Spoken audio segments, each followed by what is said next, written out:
Hello আসসালামু আলাইকুম বন্ধুরা, কেমন আছেন সবাই? আশা করছি আপনারা সবাই অনেক ভালো আছেন। আমি অনেক ভালো আছি।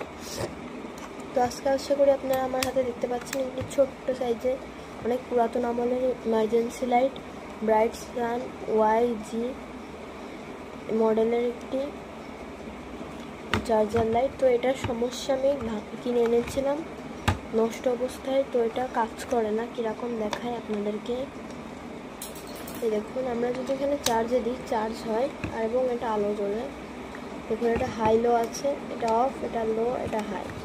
তো এটা আমি চার্জে কিছুক্ষণ দিয়ে রেখে দেখাচ্ছি।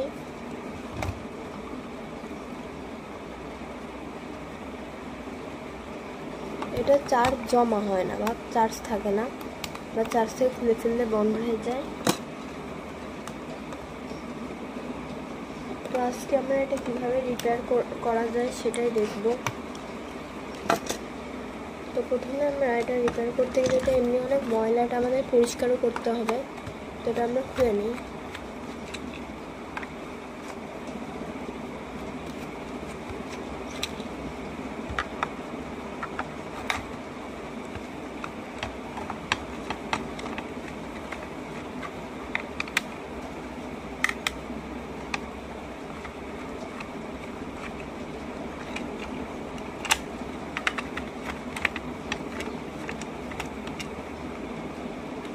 আমরা খুলে নিয়েছি।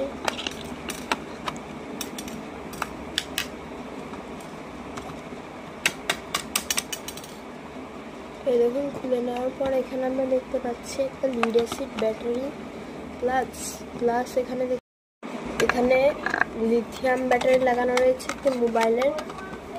তো আমরা এটাকে দেখতে এর আগে আমি একটু এখানে চার্জিং পোর্টে হালকা কাজ করেছিলাম, যদি ঠিক হয়ে যায় তাই ভিডিও না বানিয়ে চার্জিং পোর্টটা একটু হালকা একটু তারটা লাগিয়েছিলাম। ভেবেছিলাম চার্জিং পোর্টে একটু সমস্যা আছে, যার কারণে ভাবছিলাম যে চার্জিং পোর্টের সমস্যা, খালি চার্জিং পোর্টে হালকা একটু কাজ করেছিলাম, তাও দেখলাম হলো না। তারপরে বুঝলাম ব্যাটারি নষ্ট। এই দেখুন, এখানে একটু তার পেঁচিয়ে দিয়েছি। তাছাড়া এখানে AC 220 ভোল্টের একটা লাইন আছে। এখানে যদি কেউ ভুলবশত চার্জে দিয়ে দিলেও খারাপ হয়ে যাবে, যার কারণে যে এখানে লিথিয়াম ব্যাটারি লাগিয়েছে সেখান থেকে একটা AC তার খুলে দিয়েছে। যাই হোক, আমরা আরেকটা খুলে দিলাম। খুলে এখান থেকে আমরা এটা খুলে ফেললাম। খুলে এবার আমরা কোনোভাবে আমাদের এই লাইটটাকে খুলতে হবে। তার আগে আমরা বোর্ড থেকে প্লাস মাইনাস খুলে নিব লাইটের। এই পুরাতন লিড অ্যাসিড ব্যাটারিটা খুলে নিলাম, কিন্তু এই আগেরটা থাকুক। তো এই ব্যাটারিটা নষ্ট কমপ্লিটলি।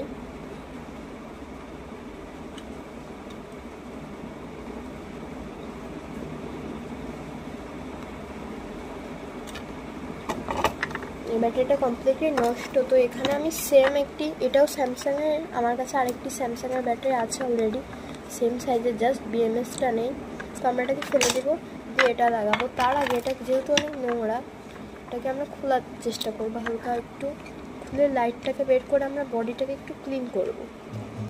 লাইটটি অনেক পুরাতন হওয়ার কারণে ফ্রেম দুর্বল ছিল, যার কারণে খুলতে যে 3 ভাগে ভেঙে গেছে। তো এটা আমি লাগানোর সময় ঠিক করে সলভ করে লাগাবো। এবার আমাদের মেন পিস একদম লাইটটাকে বের করতে হবে।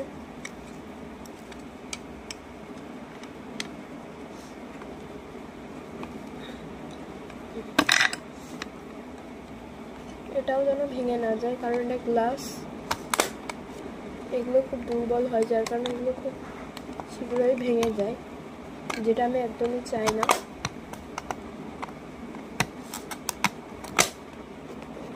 খুব সাবধানে এগুলো খুলবেন। আমার কাছে যেহেতু একটু ভেঙে গিয়েছে, আপনারা আরও সাবধানে খুলবেন। যাই হোক, কথা বলতে বলতে আমাদের খোলা হয়ে গিয়েছে।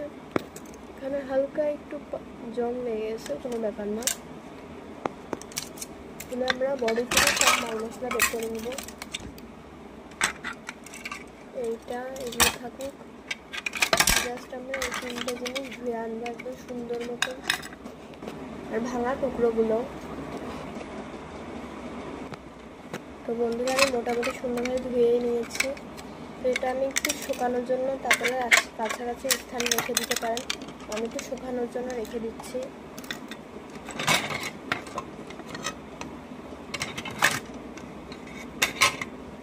তো এবার আমরা যে কাজটি করবো, এখানে এসি সেকশনে যাতে কোনো সমস্যা না হয় তাই আমরা এসি সেকশন থেকে ব্রিজ রেকটিফায়ার এবং পিএফ ক্যাপাসিটার এবং এই যে এই রেজিস্ট্যান্সটা যেটা এই ক্যাপাসিটার ডিসচার্জ করে এটাকে খুলে ফেলবো।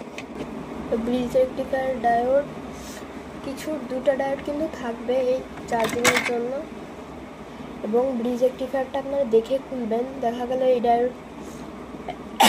এই ডায়োডগুলো খুলে ফেলবেন তাহলে কিন্তু হবে না। তো আমি খুলে ফেলেছি। তো এবার আমরা এটাকে লাইটটা যেভাবে ছিল আমরা লাগিয়ে নিব আগের মতো।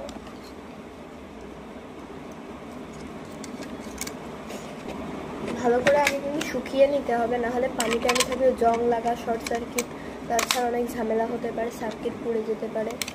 তো এটা তেমন কোনো সমস্যা হবে না আমার মধ্যে। তো আমি এখানে যেভাবে ছিল আর কি সেভাবে আস্তে আস্তে সেট করা শুরু করে দিব।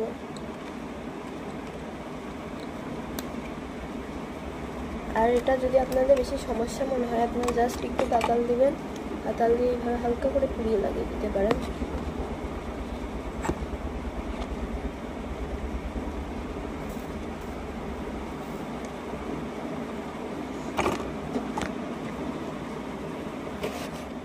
তো আস্তে আস্তে আমরা নতুন ব্যাটারির সাথে কানেকশন করা শুরু করে দেব।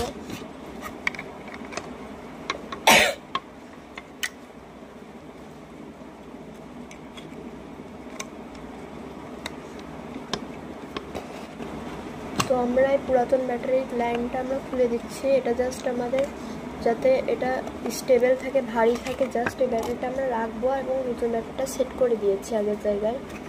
তার দিয়ে আর পুরাতন ব্যাটারিটা সাইজেরই নিয়েছি আমি যেহেতু, তাই ভালো মতো ফিট হয়ে গিয়েছে। তো এবার আমরা লাইটের কানেকশন করে নিব। এখান থেকে আমি প্লাস মাইনাস দেখে এখানে লাগিয়ে নিয়েছি। এটা প্লাস, এটা মাইনাস, এখানে লেখা রয়েছে দেখুন, এটা প্লাস আর মাইনাস। এবার আমরা এখানে প্লাস মাইনাস দেখে লাইটের কানেকশনও করে দেবো। এখানে বোর্ডে লেখাই রয়েছে।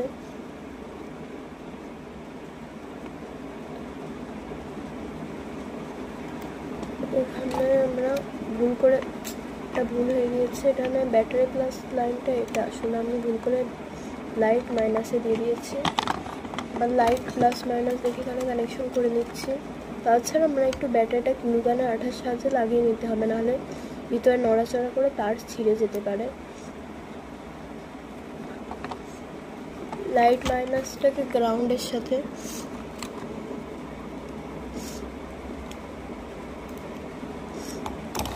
বা চার্জিং টেস্ট করি করবো হালকা করে। ওখানে যেহেতু ফিট করা হয়নি যার কারণে আমি একটু চার্জিং টেস্টটা করে নিতে পারছিলাম। তো বন্ধুরা, ডায়োডের সাথে যেহেতু লাইন থাকে, এখানে একটা লাইন মিসিং ছিল, ডায়োডের কারণে আমি এই লাইনটাকে আবার যুক্ত করে দিয়েছি এখান থেকে লাইন টেনে। এবার আমরা ব্যাটারি লাইনটাকে আগের মতো লাগিয়ে দিচ্ছি। মানে এখানে ডায়োড তোলার সময় আপনারা দেখবেন এখানে ডায়োডের সাথে কিছু লাইন থাকে এলইডির সাথে, ওগুলো আপনারা শর্ট করে দিবেন। দেখুন আমি করে দিয়েছি। দোকানে আঠাও লাগিয়ে দিয়েছে, বা জাস্ট সুন্দর করে ফিট করে নেব। আর এই জায়গাটা একটু সিজ করতে ঘষে নিলে নতুন হয়ে যাবে। তো চার্জে দিয়ে দেখি আমি না একটু দেখুন লাইটের লাইন দেওয়া হয়নি, লাইটের লাইনটা লাগিয়ে নিই আমি। বন্ধুরা, কাজটি কমপ্লিট হয়ে গেছে, আমরা ফিট করে নিয়েছি। একটু ঝামেলা হয়েছিল সার্কিটে, এখন পারফেক্ট কাজ করছে। দেখুন হাই মোড আমি অন্ধকারে দেখাই, মোটামুটি অনেক সুন্দর আলো। এটা লো মানে এটা হাই, এটা লো, হাই, অফ, মিডিলে। তো আপনাদেরকে আমি একটু যদি দেখাই, এই যে খুব সুন্দর কাজ করছে। প্রথমে লো, লাস্টে হাই। এবং চার্জিংয়ে একটু সমস্যা হচ্ছিল ডায়োডে, তো আমি আবার ঠিক করে নিয়েছি। দেখুন চার্জিং দিলে চার্জিংও হচ্ছে খুব সুন্দর মতো। বন্ধুরা, ভিডিওটি ভালো লাগলে অবশ্যই লাইক এবং চ্যানেলটিতে নতুন হিসেবে সাবস্ক্রাইব করবেন। আজকের মতো বিদায়, আসসালামু আলাইকুম।